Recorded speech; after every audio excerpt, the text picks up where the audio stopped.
So for the space industry, this partnership is mainly about adoption of additive manufacturing into our product, and how can we build trust in this new technology towards our customer. And for that, I think the partnership with Oerlikon is very strategic, because we at RUAG, we are mainly focusing on product and design and engineering of product,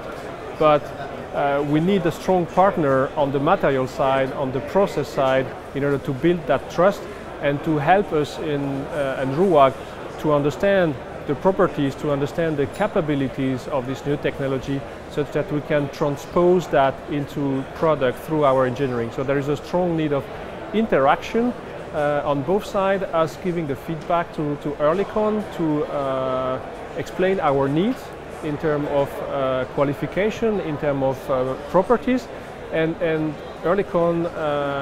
will try to answer those questions and those challenges by developing new alloys, developing new processes that we can reliably